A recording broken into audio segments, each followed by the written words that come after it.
Honored that you are giving a speech to us. Thank you.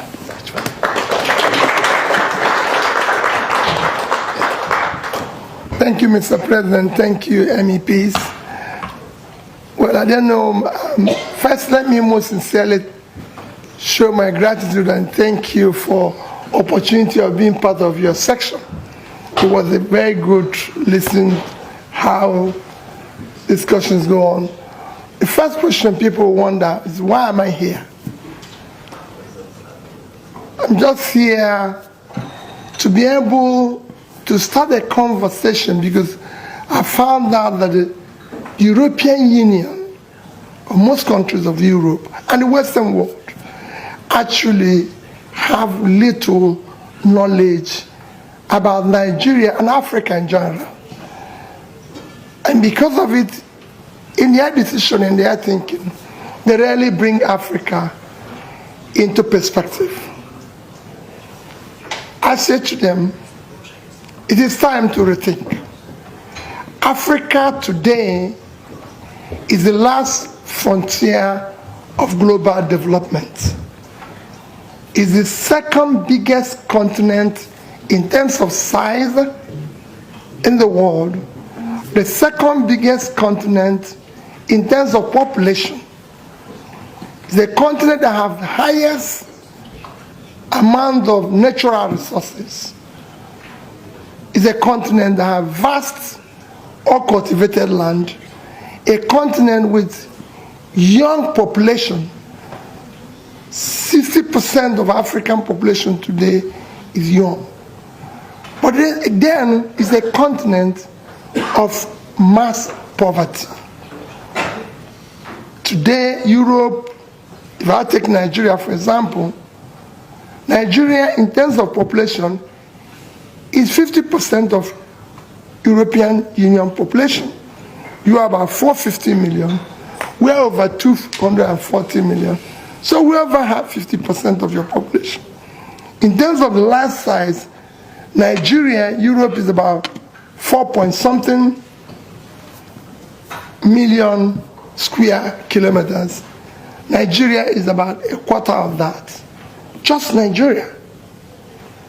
But when you come to in terms of wealth, while Europe have a per capita of over $40,000, Nigeria, which is over 50% of your population, our per capita is below about 2.5% of that of Europe. So you could see the potential, with all the resources, the potential for growth. The nearest continent to Africa, to Nigeria, is Europe. So if Africa today turns around, the biggest beneficiary will be Europe. If it collapses, the consequence will affect you more. And I believe that we have so many commonalities that we can work together and everything. And what is the problem of Africa? The problem of Africa remains leadership. To have a political leadership that is competent, that have the capacity, compassion, commitment, and character to be able to deal with issues of corruption, law and order, focus on investing in critical areas of development, which is health, education, and pulling people out of poverty. It was discussed here that we have issue of killings, which again, people can say is genocide, people can say is Muslims versus Christians and everything. Are there killings? Are there criminality? Are there kidnapping? Yes. But we have to look at the issues that are driving this. When you have a huge population, for example, Nigeria have over 100 million people living in multidimensional poverty. You have millions of out-of-school children, or those who didn't even go to school at all. With mass poverty and mass uneducated people, you have room for easy recruitment for all forms of criminality, which is what is now driving us of killings that we need to deal with. And that we're moving around, I'm moving around and saying, we need support.